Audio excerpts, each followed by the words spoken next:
نوکر ہو کے غلام ہو کے منبر پہ بیٹھا ہوا ہے. جو عزادار ہیں دین اسلام بڑا مشکل میں جایا ہے زینب اور سجاد نے. عزاداروں کی زیادہ ذمہ داری ہے. لمبی بات کرنے کا وقت ہی نہیں. کوئی مذاق اڑائے اسلام کا, کوئی شاعر اسلام پہ لطیفے بازی کرے, لیکن کوئی عزادار کبھی شاعر اسلام کا مذاق نہ اڑائے, کبھی اسلام کو ہلکا نہ لینا. بڑا نقصان ہوا ہے. خصوصاً سید پوری دنیا دار ہو گئے, لیکن سید دنیا دار نہ ہونا, کیونکہ پوری دنیا کا لگا کچھ نہیں اس دین پہ.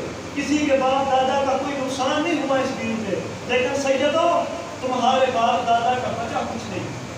اس دین کے لیے مسلمانوں نے صرف علی کے بیٹوں کو نہیں مارا, اس دین کے لیے مسلمانوں نے علی کی بیٹیوں کو بھی مارا.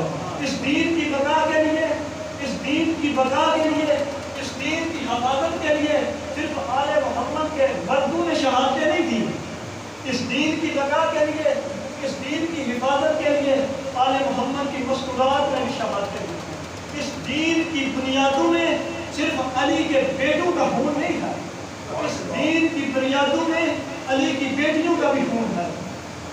شاہ صاحب پڑھ رہے تھے کہ ایسے چلی گئی جیسے لگتی کچھ نہیں تھی.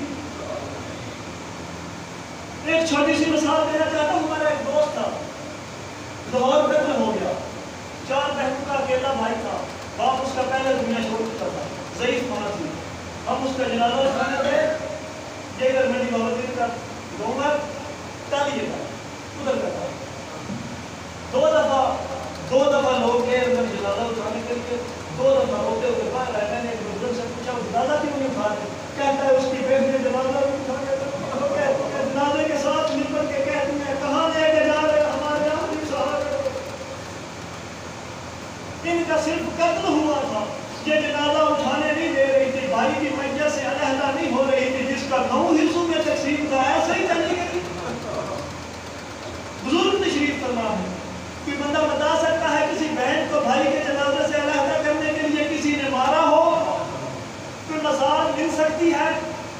میں ممبر پہ کھڑا ہوں, باوضو کھڑا ہوں, ممبر کو ممبر نہیں قبر حسین سمجھتا ہوں. 2 علموں میں ممبر حسین پہ قبر حسین پہ دونوں ہاتھ رکھ کے عزت زہرا کی قسم کھا کے کہتا ہوں میں نے علماء سے ایسے ہی سنا ہے کہ مسلمان علی کی بیٹی کو شبیر کی میت سے ہٹانے کے لیے, شبیر کی لاش سے ہٹانے کے لیے تازیانے مارتے ہوئے. شیعہ تو بیویوں کو تازیانے مارے گئے. جب لاش پہ آئی تو لباس کا رنگ اور تھا, جب اٹھی تو لباس کا رنگ تبدیل ہو چکا تھا. انہوں نے صرف علی کے بیٹوں کو نہیں مارا, علی کی بیٹیوں کو بھی مارتے رہے. اور بڑا فرق ہے, جب علی کے بیٹوں کو مار رہے تھے اور جب علی کی بیٹیوں کو مار رہے تھے.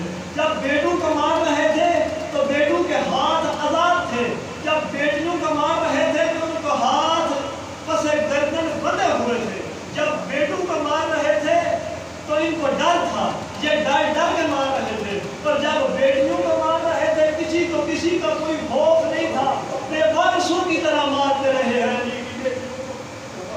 اللہ تعالیٰ بیٹوں کو صرف کربلا میں مارا گیا اور بیٹیوں کو کبھی کوفے کے بازار میں, کبھی شام کے بازار میں. بس لمبی بات کر نہیں سکتے, وقت نہیں ہے. صرف اتنا کہنا چاہتا ہوں, قید ہو کے آ گئی کوفے کے بازار پہ. 3 دن تک شاہ صاحب کہہ رہے تھے کہ 3 دن تک قافلہ رکا رہا. علماء کہتے ہیں کہ 3 دن تک لوگوں کو اکٹھا کیا جاتا رہا, لوگ اکٹھے ہوتے رہے. علی کی بیٹی بیچتی تھی. علماء کہتے ہیں 5 لاکھ کا بچہ تھا. 3 دن تک 72 گھنٹے علی کی بیٹیاں انتظار کرتی رہی. لوگ مارنے کے لیے اکٹھے ہوتے رہے. اللہ تعالیٰ وقت نہیں ہے, صرف اتنا کہوں گا کہ جب جناب زینب عالیہ نے پہلا قدم رکھا نا بازار میں, اس قدر اوپر سے پھول برسے ہیں. پھول ہی کہوں نا لمحہ, اس قدر پھول برسے ہیں کہ علی کی بیٹی زمین پہ گری. اب شمر تازیانہ لے کے سجاد کے پاس آیا. سجاد چلتے چلتے اس جگہ آئے جہاں زینب عالیہ گھری ہوئی تھی.